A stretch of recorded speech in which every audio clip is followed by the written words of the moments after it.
Yo, what is going on, guys? It is A-Roz and I am back with another video. So for this video, we're going to be talking about the huge blockbuster trade that just went down in the NBA a couple hours ago, and that is Kristaps Porzingis to the Dallas Mavericks. So as soon as the news broke that Kristaps Porzingis has been traded to the Dallas Mavericks, every NBA fan and especially Knicks fans are all saying, what the f***? Like, seriously, when I first saw this, I'm thinking, how in God's name could the Knicks actually do this? Did they really just trade their franchise player, Kristaps Porzingis, one of the brightest young stars in today's game? How could they possibly do this? But basically, in this video, I just want to take a few minutes to discuss the real motive, at least what I think the real motive is behind the Knicks doing this trade, and break down whether it was actually worth it and a good deal for the Knicks.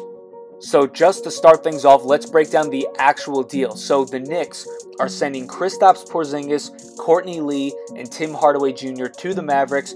In return, the Knicks get Dennis Smith Jr., Wesley Matthews, DeAndre Jordan, and also part of this deal, the Mavericks are sending not one but two future first-round picks to the New York Knicks.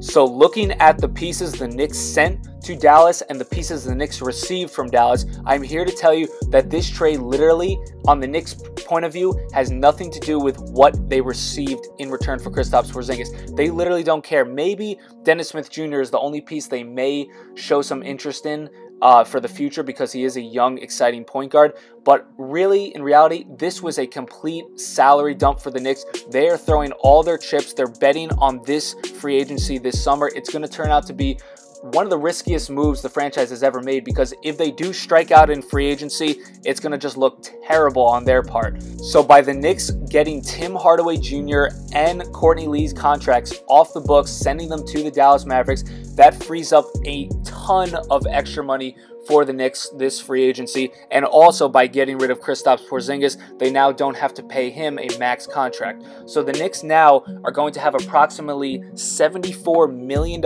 in cap space this free agency, which now gives them, instead of just having one free slot for a max free agent, they now have enough money to sign two max free agents, including the likes of Kevin Durant, Kyrie Irving, Kawhi Leonard, and so on. This free agent class is absolutely loaded if everybody decides to opt out and hit full free agency. So Kevin Durant could potentially be the highest paid player in the league if he went to the Knicks. The Warriors would not be able to pay Kevin Durant and make him the highest paid player in the league if he were to stay there, and they also want to keep Clay. They'd have to lose guys like Clay and DeMarcus, and maybe even have to trade a guy like Draymond to do that.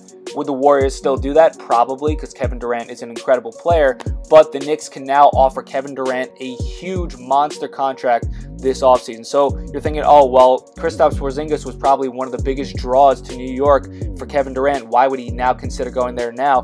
So the Knicks, along with betting on this free agency, they're really, even more important arguably, they're really betting on drafting Zion Williamson in this draft. This is, other than the Patrick Ewing draft, this is the only other year where the Knicks look like they can have potentially the #1 pick if the chips fall in place the way they're going right now.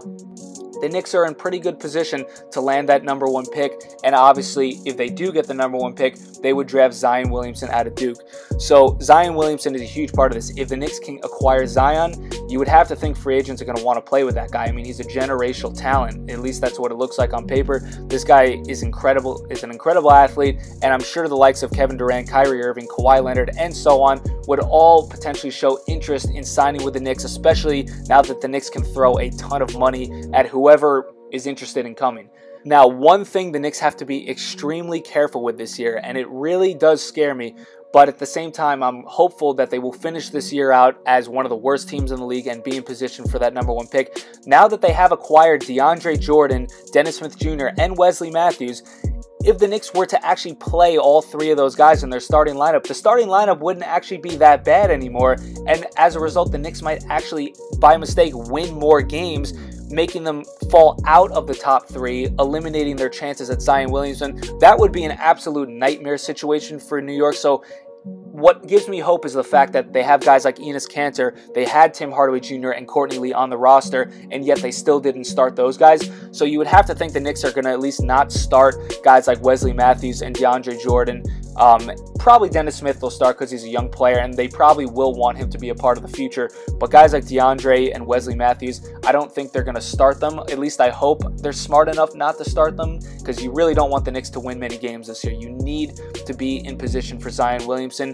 He's a huge key to all of this, really. The Knicks do have the money to spend, but you got to give people a reason to come here other than just money. People want to win in today's NBA. So guys like Kevin Durant, Kawhi, Kyrie, show them a team. They have a young core. They have players like Knox. They have players like Mitchell Robinson, Alonzo Trier. They have a solid young core still. And if you can add a guy like Zion Williamson, or at worst maybe an RJ Barrett to that in the mix, on top of having some of the highest free agent money to spend this offseason, the Knicks potentially could be in prime position to be a contender as soon as next year, depending on who they sign. But again, it is a huge, huge risk. It could all go, knowing the Knicks' luck, it could all go negative. The Knicks could fall out of the running for Zion and not draft Zion Williamson. They could not be able to draw any free agents. Maybe Kawhi stays in Toronto. Maybe Kevin Durant stays in Golden State. Same thing with Kyrie in Boston. Maybe nobody goes to the Knicks, and the Knicks really just ended up trading Kristaps for nothing, in a sense. So this could go either way for the Knicks. It's a huge risk, but one risk that was necessary for the Knicks to make, in my opinion, in order for them to take that next level and sign some max free agents and really put together a contending team in the foreseeable future. So I want you guys to let me know what you think about this in the comments. I'm still thinking about this. I think the Knicks made the right move here. It's really a hard pill to swallow. I was shocked when I first saw this. I did not expect this to happen. I saw Kristaps was angry with the Knicks and he maybe would request a trade, but I did not expect it to happen this season or this soon. So let me know what you guys think in the comments down below. Definitely let me know. I'll be checking them. Drop a like on this video if you enjoy. Subscribe if you're new to the channel. Much more content on the way, so stay tuned. Be sure to check out my Instagram. The link will be in the description down below. And until the next video, peace out.